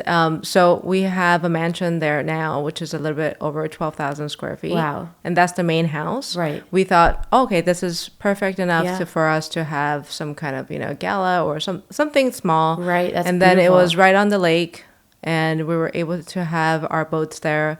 And I thought this would be a perfect place to have little mini parties for our clients Yeah, and incredible. invite That's them. so smart. Yeah, and then the third part was we needed to do it for something that we could explore our faith in, Wow. meaning invite people over. We were using the farm to help people who wanted to do faith learn about the ground, learn about the soil, Right. learn about how things grow, because a lot of the Bible is written in that sense. And if Yeah. you don't know it, if you don't do it, you won't know many Right. of the parts that comes with it. Right. And you won't understand what's written. Oh wow, so you were like you're Yeah. getting to practice that in real life. Yeah, trees. How do you do trees? How do Yeah. you grow trees? How does fruit bear? Right. It's all part of it. And that was something that we needed to practice and teach everyone so that they could know the nitty-gritty parts about Wow. how things work with soil, how things work with plants. Like anything, the sun, the rain, the weather, how it Right. affects everything. Because we buy everything from supermarket. And We don't it's- know a single thing about how things grow. And your garden Yeah. in the background is not everything. No, no. And like we're living this society, which I could go into on a whole nother episode, but like, and we're wondering why we're sick or why we have ailments or why we're not sleeping or why there's weight loss or weight gain or fluctuation or acne or anxiety. Mm-hmm. And it's literally all this shit that's being put into our foods, fed to us as organic or Yes. sold to us as organic in the supermarkets, and that we're paying an arm and a leg for, and we're getting sick. I was actually just telling you, to segue, that why Italy, like, I think brings my spark back, and every time I go, and I fully believe it's because like we're eating food that with no preservatives, with Yeah. no shit in it, and I end up like losing weight or feeling better every time I come back, and then I come home and I'm like, why, if I'm eating even healthier food that you should be losing weight from, and I'm like either gaining weight or feeling puffy or bloated or sick. Yeah. It's It's the all- same thing with everything, like even from air to Yeah. water quality. You're Yeah. supposed to have minerals in your water, Yeah. but we drink water that has nothing in it. It's stripping it of it. Yeah, and then we eat food that has all kinds of different things. And even if it's organic, we went through the organic process, Yeah. and we realized organic is not really organic. Right. So there's different levels of organic Yeah. too. So We do organic that's 100% organic. Yeah. So we use 0 pesticides. We also do mountain farming where we have plants growing in the mountain and we extract, those veggies that we go foraging and we eat those. Wow. Even with I don't think there's a single organic pepper like the ones that we make, the Korean gochugaru. Yeah. That is made outside. Even I haven't even actually found one outside of United States, but we're the only ones in the United States that's 100% organic. Wow. So tell us about that. Like Pimp Out the Farm. What's the name of it? Pimp Out. Yeah, Pimp It Out. It's called Lake House Farms. Lake House Farms. We've been trademarked finally. Oh my gosh, congrats. Yeah, thank you. So Yay. we finally got trademarked, and we are now approximately a little bit over 500 acres. Wow. Now Insane. we are nonstop working all the time. We go every weekend to work on it. We are self-sustained. Wow.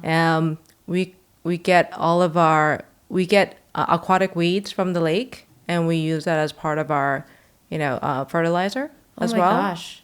We had So our cool. chicken too, but we can't do that anymore. It's too much work. That's a lot. That's a whole nother. Yeah, we're gonna have department, some yeah. livestock later, but right Okay, now it it's will just come. purely just crops. Got and it. we do grow our own vegetables, but we don't sell that. And what as do you retail. sell? So where can people buy? what We you sell gochugaru, which Okay. is the pepper flake of the red peppers, which is mainly used for kimchi in Korea Wow. for fermentation. So it's a you're- special type of. Wendy brought me some. I can't wait to use Yeah. some. What can I put it on? Like, You could put in. I think so. The buyers that we have Yeah. a huge fan of it, and when we run out, we get like a lot of.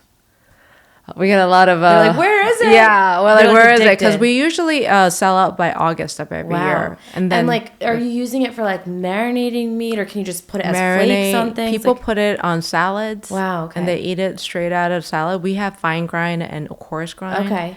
And they just put in everything. And And we have recipes online. okay, amazing. Yeah. And what are the nutritional benefits in that?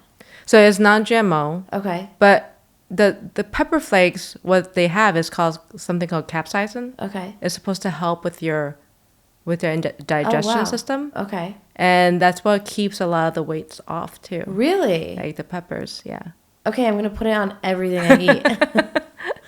it helps. So I'm like but I'm going through like gut issues at the moment and trying to just detox and clean I'll my help body. you with that, too. Yeah, I would love some help in that. Okay, we need to talk about Korean skincare. What's your philosophy on skincare? Skincare, I just use whatever people give me, usually. I love that. My sister usually she's like so into things, and she's usually the explorer. And then And just I'm the like- beneficiary of that. Right. And she's like, oh, this was great. I'm like, okay, I'll try it. That's who I am to like my fam. I'm Wendy. I mean, Yeah? I'm oh my god. Yeah. You're Helen. Helen, Yeah. thank you. To like Michael Adamo gets also like what I've Oh, yeah. done using. On my birthday, I usually get my 1 year full love subscription that, of everything. of everything. And then they just give me everything. And I was love like, that. okay, I'll try that. But also you're eating your skincare. I eat very firm believer healthy. in that. Very healthy. What does a day in your life of eating look like? I love noodles. Ooh. I'm a huge noodle Wait, fan. same. And I'm a huge fan of like spicy sweet and vinegary. Ooh. So that's a really good thing. Yeah. And I don't eat a lot of snacks. I So don't do a lot of no chocolate, snacking. a lot of sugary stuff. I don't have that a lot in my diet. So like what's breakfast look like? Breakfast. So I have my fasting. I do my daily fasting, and I break my fast with 2 eggs, Okay. and that's it. At what time? Around 10 or 11. Okay. That's when I That's break my good. fast, and then I have lunch. And what Like is about lunch? an hour to hour and a half later. I usually have buckwheat noodles with vegetables. Oh, I love buckwheat noodles. Yeah, there's a Korean buckwheat noodle we call naengmyeon, Okay. which is bone broth, chilled bone broth Yeah. with buckwheat noodles, and you add your pickled Vegetables. I would love that. Do you make it every day? or Yeah, are you I make getting- it almost every day. Oh my gosh. That's my go-to lunch. So like even if you're on the go, you'll bring the noodles and you'll pour the No, I usually eat it. I have everything pickled first, and then I just have to add it. It takes me 5 minutes to make it. I just eat it and let it go. and you warm the bone broth and then put over the noodle. No, it's cold. Oh, It's chilled. Oh, I chilled. love that. Yeah, it's chilled. So I eat it cold. Yum. And then we have our bone broth for the winter. Oh, that you guys make. Yeah, That's we make. amazing. And then what is dinner? Dinner is mostly I eat a lot of my my pickled stuff, kimchi, and then we have meat. Yeah. I don't eat tons of meat. If I eat meat, I don't have carbs with it. Got it. So it's very, very healthy. Yeah. And we make kimchi almost every other week. Wow. So tons of So you have kimchi. it. My kids always have kimchi. So if you're eating meat, you'll have like the pickled vegetables or something like that. And then if you have carbs, you have vegetables and no meat. Yeah. And that's like digestion and Yeah. And I don't eat anything with MSG. wow, how do That's you like do that? I It's feel in like I'm everything. allergic to it. Yeah, I think everyone. You get so bloated. with it. Seriously. That's why I don't eat out too much. Yeah. What do you do? Because like in our industry in real estate, there are lots of dinners or things like. What do you do in those? They are. That's why I try to go to You don't go. salads when I'm out. Got it. I try to avoid a lot of cooked stuff because Right. I know that's gonna have MSG. Yeah, even if the protein could have it. Exactly. Yeah. Exactly. So So you I just- do get steaks. I do Okay. like steaks. Okay, got it. That's pretty safe. Yeah, that's pretty safe. And they usually say grass fed, Yeah. Yeah. whether I could believe it or not. And you'll do like a vegetable on the side. yeah, a vegetable on the side all the time. And then you feel good.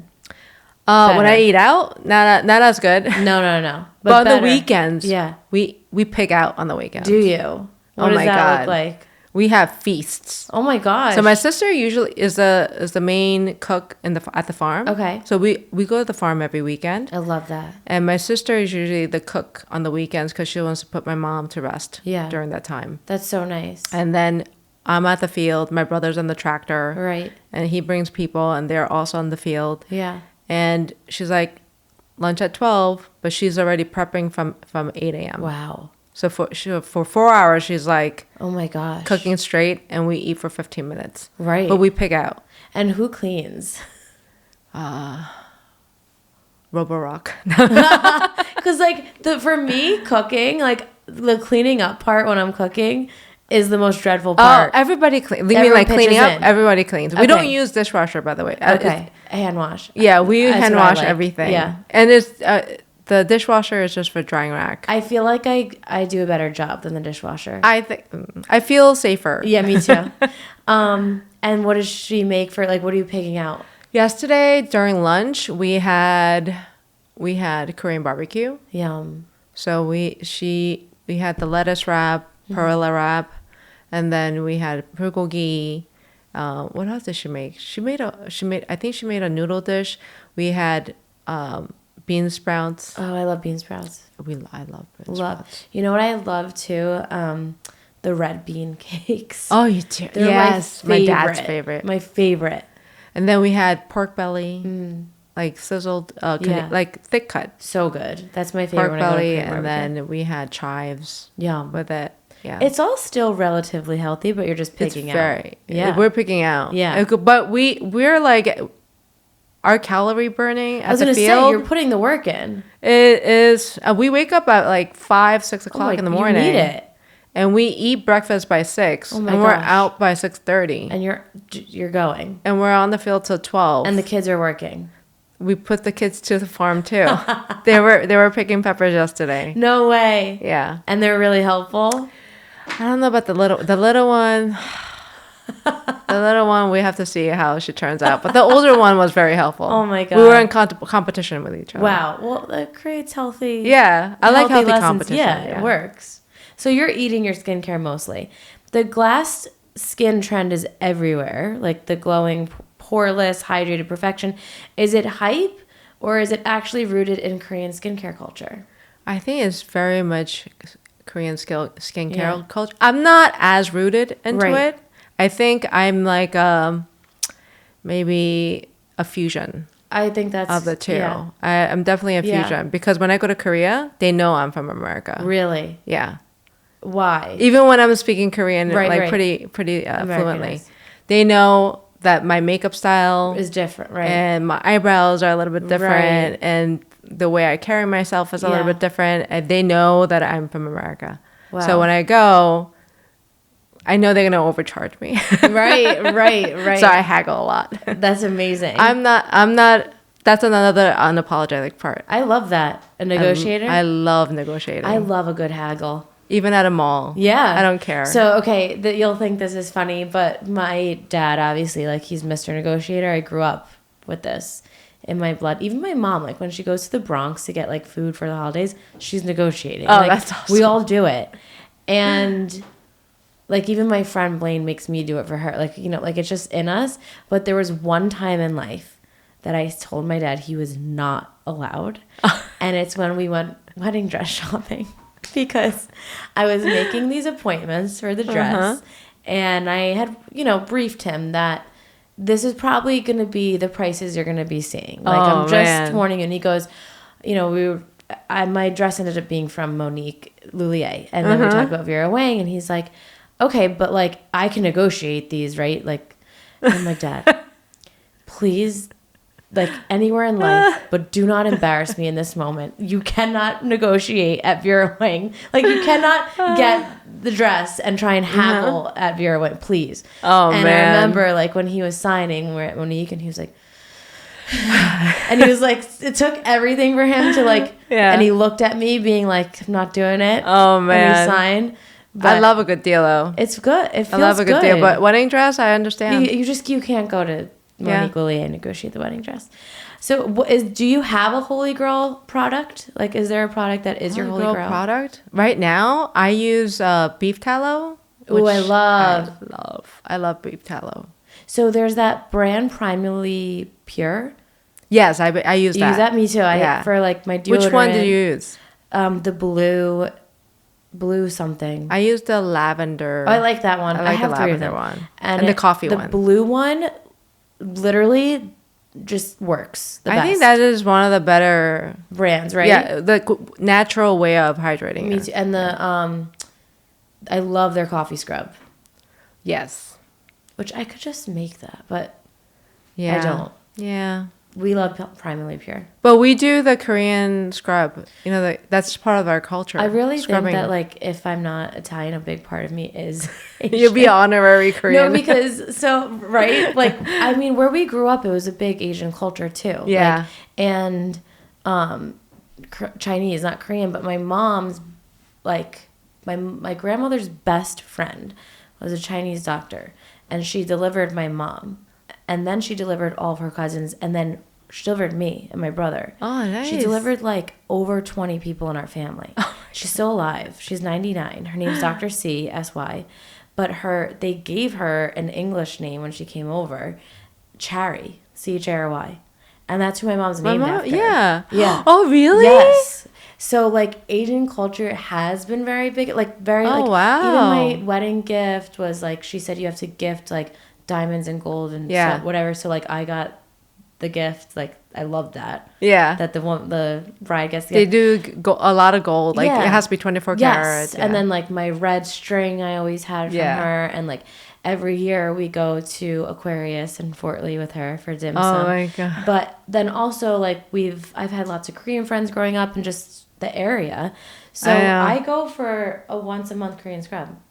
Don't you love it? Don't you feel like you lost 5 pounds? You do. Like, you're a little red, but you're like, no, lost and 5 I always pounds. ask the women doing it. I'm like, how long have you been doing it? Because I feel like their arms. I'm like very invasive. I'm like naked, feeling their arms back, and I'm like, how is your skin like this? She's like, I've been doing it since I'm 3 years old. My mother would do it. Yeah, to we me. did it. That's how our weekend bathhouse was. Wow. Like going to you guys bathhouse. still go together? Like, what do you do? We go to King Spa once in a while That's together. your favorite one? But we always scrub. We have to have a bathtub, and we do the Epsom salt, which always lifts all your dead skin pretty well. So I think that's like Korean skincare's biggest kept secret that no one really talks about. Yeah, I was like, that's taking off layers of skin. I feel like a dead seal. Yeah. When I'm on, yes. on that and you're table. laying on the stainless. They're like, turn Literally. over. And I'm like always nervous I'm gonna do the wrong thing or whatever. And it's so funny. Me and my best friend Blaine were like we're thinking like if anyone saw what we're doing, we're just laying on these stainless steel tables, butt naked next to each other. Like I'm being rejuvenated. Like you leave like newborn. And they're like, they pour milk on you and honey on you. And I'm like. And I'm like literally hearing, when I flap over, I'm hearing that sound. And it sounds like a death seal. Yes, literally. It's also, you have to be a very confident woman to do that. Yes, you it's a do. very humiliating process. But you leave feeling like, oh Yes. my God. I'm Especially like, when they lift up your legs Oh and they're my like, God, all the and- parts, yeah. yeah. But I'm like, get into it. Like, make me new again. Go into it. I swear it, like, changes my life after I leave. I'm like, at any bad mood or rut I'm in, it's No. instantly gone. It is Just go very, get a Korean very... scrub. So I actually want to talk to you about this off camera. Wait, because I can't share it. I had an idea. The last scrub we were in, it was like 2 or 3 weeks ago, and I was laying there, Blaine, and she's interior designer, Uh-huh. and I had an idea. I just need money, an investor, for opening one that's like actually like interior design forward and wellnessy, like a little more. Because I did get a peek at, and what I don't love is the products they're using are kind of like where I'm going. Oh, okay. Like, I don't know, like Dial soap and whatever. And I'm like, I'm trying to Yeah. stay away Yeah, from yeah, the yeah. chemical products. And I had like an idea, like it would be a lot of money. Like you would have to charge for one, but people would pay. Oh, yeah. But like all natural or non-toxic products or get like, Oh my God. We you know, during college, my dad started a supplemental company, a natural Really? supplemental company. And I had to do all the graphic design and marketing wow. while I was in college, and I got yelled at a lot, but Yeah. but that we had organic soap from like Madagascar. What? And we had natural supplements like lycopene and Yeah. palm. We had a whole bunch of So things. you know all about it. Yeah. Because, so, like, a few years ago, I do have, like, eczema in my family, but I would notice, like, every winter, my legs would, like, just Dry. break out in rash. Yeah. And every time I would go get a Scrub. I would feel better. But then if I layered, It's like, the dry skin. Yeah. And if I used, though, like, a product that was, like, popular on Sephora or something, but wasn't so clean in the ingredients, it would instantly come back. Oh, are you sensitive Yeah. in your skin? Very. So like I started putting like coconut oil or like Yeah, almond yeah, oil and just like stuff with no chemicals in it. Yeah. And it's been staying away, not gonna lie. Well, But that's so good. my idea, like I have the vision of the wellness, but it's only Korean body scrubs. My parents keep feeding me different things. It's like, this is good for your skin, you know? I'm like, what is it? They're like, just Take it. Take notes on everything they're giving you. Yeah, we had to really there a lot of these fruits and veggies, they grow in certain season and you can't get it all year round. Yeah. So we have to pick them at that time. Right. So we were like we're literally doing things all the time just for that season. And that is so true. There's something about like eating seasonally too. Yeah, you're supposed to eat Yeah. seasonally. Yeah, because exactly, then pesticides and everything and stuff that's not where it has come from. But that leads me to my last question, bringing up your mom. Like, is there a Korean beauty ritual or product or something that you just forever remember that your mom passed down to you? My mom is like, I always thought she was really beautiful and she didn't really put on a lot of things. Just minimal. Like, she was such a minimalist, but yet her skin was always buttery, and it was, I remember, I was like, how is your skin so soft? Yeah. And this was time when we were in Korea, when we didn't have anything. Right. She couldn't afford anything to wear, but she was just always so smooth. What do you think it was? I really think the basic of, it's not, forget about food and all that Yeah. stuff, but water, Yeah, air, hydration, right. water, air, and the soil that you're in. Wow, yeah. I think that is the most basic thing. So that many you know, pollutants. when we die, we go back to dirt. Right. There has to be something that comes out of it that hydrates us, like Right. that gives us nutrition. And you were living in the mountains at that time, We were living right? in a mountain. So the air quality was probably like the purest. It was very good. Yeah. And the water tasted different. Right. Water tasted sweet. Oh, wow. With minerals. Yeah. It was so good. You remember. I remember everything. That's amazing. My dad used to wake me up at 3 a.m. in the morning to go fishing. Wow. You know? And we couldn't afford a car, so we had one bike, a Right. motorcycle, Wow. and 5 of us got On on it? Yeah. How That's did how we you traveled. Oh my gosh. We couldn't afford doctors, so my mom had all of us in the house Wow. with my grandmother, like, you know, as a midwife. That's incredible. In the clay and hay hut. Yeah, and then one time, like my mom, by accident, she spilled hot soup on me. Like I think it was my leg, and what they got is they got red clay and put red clay on me with cold water and Wow. had me put my feet in there, and it was all And good. it went like, No scars. that's incredible. You know, they It's- knew those things. I was just gonna say it's so incredible how they just their instinct like knew how to survive just They just all off knew. the land. Yeah, So that translates into her skin. exactly. All those things, all those food, the food that they ate back then is not the same food that Oh, they God, eat no. now. Yeah. You know, it's the same No. thing. Yeah, I mean, it makes my grandmother's 88. God bless her, and she looks like she's in her early 70s. And it's really because they ate so sustainably, like so no preservatives, and like they had a farm in their backyard. Oh my God. My dad growing up. See? I mean, it was little, but they ate from what they grew. Like they thought they were like living on a farm in Italy, but they were in Bergen County, New Jersey. Like my dad used to have chickens and goats that were like pets. Oh, they that he- did? that he ended you up know, a lot of eating. people in Old Japan have chicken in the backyard. They raise chicken. Really? Yeah. I need some chickens in my life. In Ridgefield, you can't. No, you can't. I've had them and they caught me. Because neighbors like call about the They rooster called. in the morning. Yeah, they called the rooster. So rude. So we had to kill them that day. A nice dinner on the It was table. a really good dinner. I love that. Okay, so the woman behind the work, Wendy, you describe yourself as DIY, fearless, ENTJA. How does that show up from day to day? Do you know what ENTJA is? I don't. Please tell me. So there's a personality test that you take. Oh, Do you know that the Asian people, when they say, "What are you?" everybody knows their personality. I know disc profile. Yeah, we do ENTJ. I don't know that E one. is supposed to be like extrovert. Okay. N, I think, is a thinker. What is it J called? is judgment, and it's called personality test. Okay.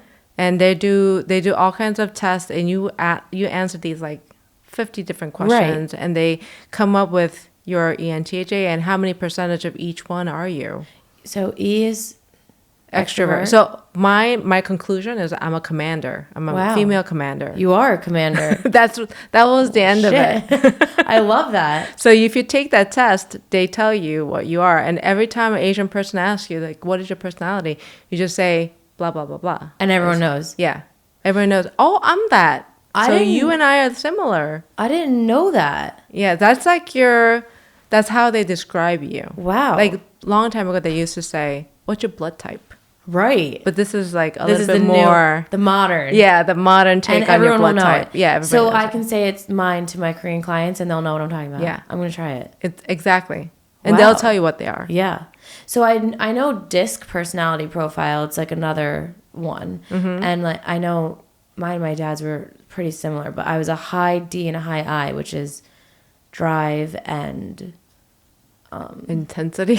pretty much, pretty much like they were like, whoa, you're a high DI, like that's a lot. So people might not guess that you were once an introvert. I was. And now you're an E, an extrovert. So what changed? The years of, I think, just confidence. And like I said before about just like blocking the noise. And it's not even blocking. I just don't care about the noise anymore. I was such an introvert that my parents were called to school because I wouldn't talk at school. Wow. Like I couldn't say, can I go to the bathroom? And I would wait till like I got home to go to the bathroom. Oh my gosh. I was just such an That's introvert. dangerous. Yeah, just like not being able to talk in Shy? public, not being able to talk to my teachers. Wow. I was just always like that when I was younger, and even when I got sick, I wouldn't tell my parents. So this was just a way I was, I guess, from the day that I was born. But I saw the opposite, which is my sister, Yeah. and I always wanted to be like that. Right. And it was just a gradual process. But I think when I had stronger faith, Yeah. that allowed me to just not think about me, but think about just other than me. And be who you are. That's beautiful. Mm-hmm. It's so funny because I was the same exact way, which you would never guess, right? Right. Like, And my mom said I used to ask her if I could have a snack in our own home. Like, I wouldn't go open the refrigerator. Like, I was, she's like, you live here. And same thing with my teachers. They would say she's, you know, really shy or not talking. And that's why my parents put me in voice and singing lessons. To like be loud. Like, I would like literally, if someone would ask me something, I would whisper it. Because I was so shy. That's why they put me in cheerleading. Yeah. But I don't know what changed for me. Like, you had your sister that emulated that for you. But did you want to be? I don't know. I haven't thought about that. Like, when the switch was for me. I don't know what it wanted to was. be. I wanted Yeah. to be like confident. I wanted to be Yeah. all that. I knew I lacked it. Yeah. Like, I knew my shortcomings. Right. So I wanted to work towards it. Yeah. That's so interesting. Like, I was not, so since English was my second language, I didn't speak, I thought I had Right. a complex about my language. I'm sure that played a big part. Yeah, so I decided to minor in literature in college. Right. Because it was not my forte. You've literally done everything. Like, you keep dropping things that you've done. And I'm like, how? It's just like, long years. But also, like, you look like someone who's in your 20s. Like, I know Are you mathematically. serious? I know mathematically you're not, because I went for an interview for you. But, like, you literally look like you're in your 20s. Like, you look so I'm very young. close to 50 now. No, there's like no way all this experience happened in your lifetime. my That's God. crazy. So I want to know, what is next for Wendy? Like, since it's the holidays, what do the holiday season look like for the Hwang family in your household? And what does the rest of the year have in store for you? Fourth quarter is usually the busiest quarter at my work. Yeah. So it's been quite busy. And why is that? Like, just wrapping deals up before? Yeah, everybody wants to close Yeah. their books and get the deals Yep. done before the end of the year. And there's been a lot of construction, and everybody's been sitting on the sidelines because of the interest rate. And now that it's down, Yeah. I think a lot of people are trying to Now they're waking up. raise. Yeah. And now that the administration has also changed, I Yep. think they're just trying to close it before then. Agree, yeah. So that's been happening quite a bit. And so it's been very busy. But I'm also trying to juggle with family time, the farm. The farm's closing for the winter, which means When that we does go that into close production. Oh, okay. So the production now starts. Right. And we have to get ready for the next year. So what does that look like? It's a lot of prepping. So Yeah. seedling starts. Okay. We have to get the ground ready, and we have to turn over all the ground. Wow. We have to make sure all of our fertilizers are also ready to go, because we do that before. Like before the ground freezes Yeah, too? and we turn everything Yeah. together. We are also making sure all of our peppers are dried and they are grounded, so Right. we could get all of our wholesales. Right. They've been waiting for a year, so now we have to Like, fulfill let's the order. restock. Yeah. Yeah, so, but farming is something that you don't have a good amount of gauge of how much it's going to produce. You can't, right? You can't. So you can't promise to them, but you'll just let them know that it's Estimates, ready. yeah. So that's happening. And with holidays, it's funny because we don't really celebrate holidays Yeah. because we just get together all the time. Yeah, right? It's like nothing's different. Nothing is different. And with our kids, I don't believe in lying to my kids, so they know about Santa Right. and all that stuff. But do you do some of the traditions? We do that. We do, okay, because you've been this. Mommy is very appreciative. Got and it. mommy works very hard so she could give you this. Oh, I love that. So that's what we do. And That's beautiful. we do it with everybody. Right. Look, we appreciate everybody, and this is a good time to actually acknowledge that. And get or share moments together. Exactly. I love that. And then stay with the family Right. and making sure that you spend a lot of time with the family. Like extra time. Mm-hmm. Because also for someone who's as busy as you are, and between work and the real estate side, like closing things out, and then preparation on the farm, like what does rest or reflection actually look like for you around the holiday time? I usually do a lot of reflection right before sleep. Every day. I feel you, yeah. I usually don't get a lot of sleep. So I tried, Really? I'm always working because I'm also a single mom. Yeah. So, I have to do 100% of all the kids' stuff. Mm-hmm. That means I work after they go to sleep. Yep. So working after they go to sleep also takes a lot of time. And I'm usually going to sleep around 2 or 3 o'clock in the morning. And when are you waking up? I'm waking up at 6:30, between 6:30 and 7:30. Are you tired? Yeah, I'm always tired. So yeah. What is your secret? Drive. It's all drive. And it's like, I always tell my kids, you have to do what you need before you want something. If you want something, you have to fulfill your needs. Yeah. And I feel like everything that I do is a need. Right. Too. For me, it's a need. Yeah. So my wants have to wait. If I want to get to it, I have to hurry up and get this done. That's so smart. It's true. And looking ahead, closing out, I could keep asking you a million questions, but I promise the last one. What energy or intention are you bringing with you into the new year? I want to have a lot more time. I want to just have a lot more time. Yeah. That's what I'm lacking. Yeah. I think I just need time in just all around sense. I don't want to be busy and being chased. Yeah. And that, I think you lose your intentions and your goals when you're chased. Yeah. And that's what I need. So that I want to see what my next transition would be. Yeah. I continue to make adjustments along the way to make sure that I have more time. Like, give us a... like taking less work at work. Yeah. Right? That's a transition. Yeah. I'm like, I don't care about positions anymore. Right. I don't care about any other... I need more time for my life. Mm-hmm. And because we work not to work. Yeah. We work for other purposes. Right. To fulfill our other purposes. So I want to make sure I do that, fulfill the other purposes. And you have such a bigger and greater purpose, I feel like you're building with your whole family on the farm. Yeah. And what's being instilled in your kids. And we'll continue to buy more land. Exactly. We'll continue to buy more properties. And do more business together. Yeah. And I hope you guys are in Pennsylvania. So, cause I cannot wait to come to the farm. And even work. Yeah. I mean, because we buy tons over there now. We're transitioning everything over to Pennsylvania. Maybe just for the Hwang family, we're going to have to get our Pennsylvania license. Yeah, we're like buying everything out there now. Okay, we're doing it now. Thank you so much, Wendy. Thank you for having me. I have so much to learn from you from the day I met you to now to I have so much to learn from you. You're a mentor, and I'm so grateful that you came to talk with us on this podcast. Thank you. You're an inspiration to so many people and women, and you do it all. Thank you. Thank you. Thank you. Yay. Hey.